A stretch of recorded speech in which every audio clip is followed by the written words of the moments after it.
What's up guys, Skittle Rampage here. So today we're continuing on with SDCC reveals. We also have some Fun Days information that you need to know, as well as we had a Demon Slayer drop this morning that was kind of disastrous for a lot of people, and a bunch of new announcements. So let's check it out.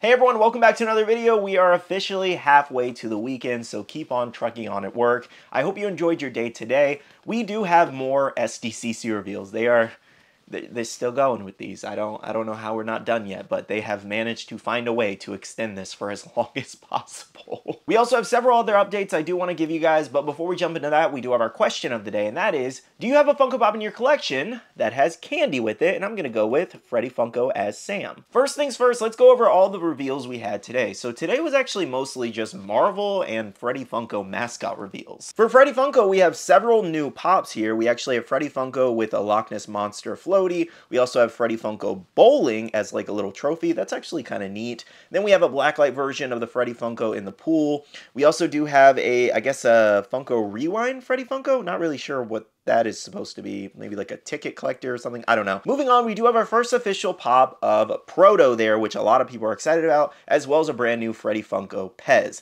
Now on the right there, we also have a Snorkel Freddy Funko limited to 13,000 pieces with a blacklight variation. Other Freddy Funko reveals we did have was a Biddy pop set here with various different Freddys. This one doesn't seem to be limited, however, so we should have an abundance at the Comic-Con, as well as we do have a Freddy Funko Rewind where I guess it's like a Superman kind of like mock thing where Freddy Funko opens up his chest and it shows the Freddy superhero. I don't really know what he's called as a superhero. But yeah, it's like a whole Superman kind of like copy thing. Moving on to Marvel, we do have our Spider-Man 25th Anniversary Year 1 exclusive collector set here. So you do get the pin, the pop, the card, and the coin. This is actually one of the things I would like to pick up in the Marvel category. Now, you guys did see this one the other day, but we do have a Ghost Rider here from the Midnight Suns Marvel game. I do feel like this was a missed opportunity on a Glow Ghost Rider here. Next up, we did indeed get a Miss Marvel from the Fear Itself comic line, and she looks really great. This is probably one of the best Marvel reveals, in my opinion, at least. Next, from Ant-Man and the Wasp Quantumanium, we got the official announcement for MODOK here, or also known as Darren. I'm not gonna lie to you guys, he literally looks like a floating thumb. Next, from Thor Love and Thunder, we do have our Thor announcement officially, as well as a new pop, and that is actually Love from the movie where she's holding Stormbreaker there in a leaping pose, and this is actually taken from the end of the movie when they're leaping out their enemies. Now, or she is at least. His pop is actually from earlier in the movie when he sees Zeus, if I'm not mistaken. Anyways, though, what's interesting about this this Love pop that they did is that they didn't actually name it Love. They named it Gore's daughter on the box, which is such a weird choice because she gets a name by the end of the movie. And I don't know, it was very interesting, so that was a choice, I guess. Now, our final Marvel reveal was Lilith here from Marvel Comics. So I was actually really glad that we got Lilith from the comic book version versus the Midnight Suns, just because I don't really overall love her look. I think her comic book look turned out really great. Now, the thing I'm bummed about is, and I've mentioned this in the past, is that originally this was like rumored as a Diablo Lilith versus a Marvel Lilith, so that was definitely disappointing, but I hope we get the Diablo Lilith in the future. Okay guys, so those were all the new reveals that we had today. Let me know in the comments if you guys liked any of these reveals and if you'll be picking them up at the con. Now, at the time of me recording this video, Funko really hasn't stated if they were done officially yet or if they were going to continue tomorrow or whatever. I'm just assuming that they're done given they haven't posted any more reveals for a couple hours now, and they might continue tomorrow, they might continue the next day. All I know is that SDCC is literally now in 7 days, and they haven't finished the reveals. We haven't gotten a shared retailer list. They got to speed this up. Alrighty, so now let's go over the Fun Days information for anybody who is attending the event. They did finally post this on their blog yesterday. So by now, everybody pretty much knows that Fun Days has sold out for the last few weeks, but here's the location and time that you guys need to be there. It is going to be happening Friday, July 21st at the Rady Shell at Jacobs Park, and the address is right below that. The time will be 5 p.m. to 9:30 p.m. Doors open at 5 p.m. and the show starts at 7 p.m. So that information that I just showed you guys is pretty much for anybody attending the event over in San Diego. Now, this next set of information is a little bit about the online box that you guys will be able to purchase if you're not going to the event. So what is the Fun Days Box of Fun? Camp Fun Days brings a whole new box of fun. There are 4 new team themes, and each box is full of limited edition exclusive collectibles only available through the Box of Fun available on Funko.com or the in-person Fun Day celebration. More details about the box is coming soon. So unfortunately, they haven't really released what the box is going to look like, how much it's going to cost, what's going to be included. Well, I think they lightly released that information a while back, but things could have changed by now, so I won't reshare that information until we have another update from Funko right now. But what we do know about this event is that the boxes will be different. For anybody attending the event, they will get a separate box, probably more like Limited Freddy's, versus online will be a little bit of a higher count, but still some really decent, cool stuff. Now, a few more things that this little article does state is the fact that they will be checking IDs at the event, so make sure to bring your ID so they can match your ticket, essentially, just so they know you're not trying to pull one over on them, essentially. Now, they also go on to state that there will be one box per person just to make it fair for everyone. Now, they also go on to state that you can bring your phone and show them your ticket on your phone, or you can bring a printed option, which will apparently get you in a little bit faster. Now, something else you guys need to know is the fact that you don't need an SDCC badge to attend this event because it is held at a separate location from SDCC, just so you know. And for any newcomers who have never attended Fun Days before, just know they pretty much give out everything free there. The food is free, nothing is for sale. It's just a celebration event. Now, a really important detail I do not want you guys to miss, if you're new especially, is the fact that you actually need to walk in with all the people that you want to sit in with, because you cannot save a spot at your table for that specific person. They'll end up getting another team and maybe assigned to a random table. So it's very important to make sure that you will be with your group and on time so everybody can walk in together. All right, guys, so that's all the information we have on Fun Days at the moment. If you guys have any other questions about that, let me know in the comments down below, but we will also be getting other information later this week. Next up, this one's kind of related to SDCC, so I decided to include it, and that's the Borishiki Toy Stop exclusive here. So check this out.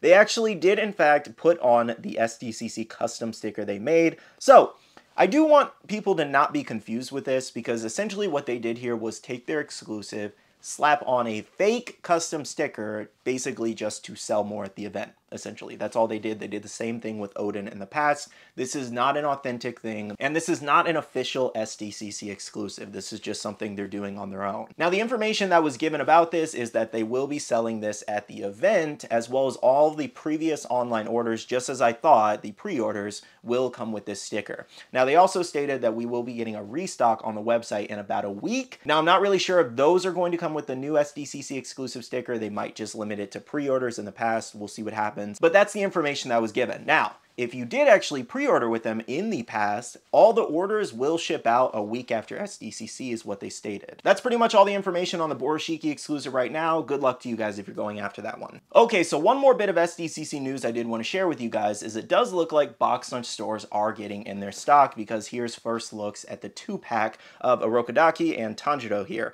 And they do look really good, to be honest. That one looks so much better than the original Hot Topic exclusive. And thank you, Distrackers, for sharing this as well. So the reason I'm actually sharing this with you guys is just so you know that the Box Lunch stores will in fact have their stock come Con Day, July 20th. Next up, moving on to all the new announcements and drops we had today. First up, the Demon Slayer drop. Now, this was almost kind of like a shock drop, because the information was put out at like 5 a.m. That's when everybody noticed that Funko updated their sites for today. And they did something a little bit differently this time around, where they actually put the time it would be dropping on the listing versus, I think, sending out an email. I don't know if they sent out an email. I don't think I got one, but let me know in the comments if you did. But anyways, they listed it on the actual listing, and that's what led everybody to believe, okay, so this is dropping today. And it did, in fact, drop today. Now, if you didn't know, they actually only had 17,000 available of each. They also dropped them in their Funko Hollywood and I think Funko HQ stores. That's why you're seeing them all over eBay and Mercari and wherever else, Facebook groups, etc.,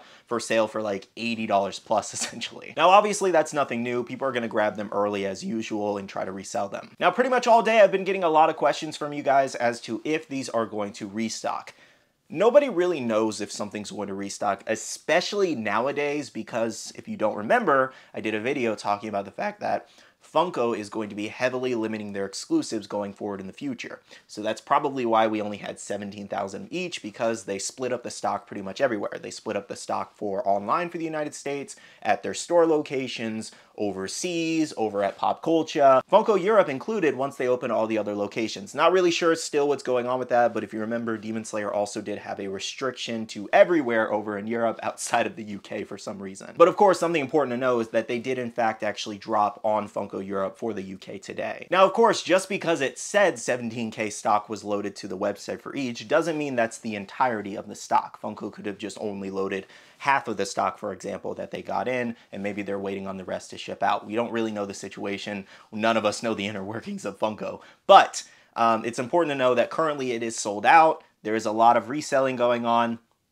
It is possible it could restock. It's possible it could not restock. Again, as I mentioned, they're limiting their exclusives these days, so we don't really know truly how much stock was made. I think the best advice I can give you guys is that all the overseas stock that all of these smaller shops ordered in and put up pre-orders for is going to arrive soon, I'd imagine, as well as Funko Hollywood, Funko HQ dropped some stock as well. That's in the market right now. Everyone is going to start undercutting each other eventually, thus lowering down the price a little bit. Plus, we still have to wait for all of the ones sold on Funko.com to come in as well in the mail. So I think it's safe to say that you can wait a little bit on this one, and I think the price will definitely drop. I don't know how much, but I do believe it will drop in once all these orders start coming in and people start selling their extras. So the last few things we do have to go over is all of the new announcements we had today. So first up, Naruto here. Now you guys actually saw these in yesterday's video, so I'll go over these briefly. We did have a 6-inch Zetsu, Orochimaru there, Deidara with the birds all around him, a metallic Orochimaru over at FYE that is currently available, Naruto versus Pain moment that was unfortunately very lackluster, Sasuke with his first Susanoo, as well as a Kisame as a 6-inch pop. Now all of these are currently available for pre-order right now, and if you would like to grab them, I'll drop a link down below for you guys. I really love the fact that they're doing more Akatsuki members, and hopefully we get the rest of them very soon. Now, it is very possible as well that we may be getting a new Naruto and Hinata exclusive this week too, just announced separately. We'll see what happens with those, so stay tuned. Next up, for McDonald's fans, we had several new nuggets announced for Halloween. We do have a Witch Nugget, Dracula, a mummy, and a ghost with a cat, and then we also did have a holiday Grimace here. Now these ones are all expected in September of this year and currently available for pre-order. Next up, for Barbie fans, we got the official announcement for the 4 Barbie Common Pops that are currently available for pre-order and have an August ETA, and I think these look really nice, to be honest. I think these will probably do pretty decently, especially with the movie right around the corner. Next up, we do have looks at the next piece in the Villains Deluxe Hideout set, and that is Tomura here. Now I really love his pose, might I add. It's just like a casual, like, what are you gonna do about it? I love it. Now that Tomura has not gone live for pre-order just yet, so stay tuned. Those are all the updates that we have for today's video. Thank you so much for watching, and make sure to leave a like down below if you did enjoy. I'm gonna end off the video here by saying a big shout out to all the amazing Patreon supporters of the channel. You guys rock for supporting myself and the channel. If you guys want to check out the Patreon, the link is down below. We have a Patreon-only Discord where we share a lot of information, news, restocks, updates, links, and more. I also want to remind you guys to make sure to be following me on all my social medias at Skittle Rampage over on Twitter, TikTok, Instagram, and my Facebook page so you can stay up to date. All right, love you guys. See you guys in the next one. See you guys later. Bye.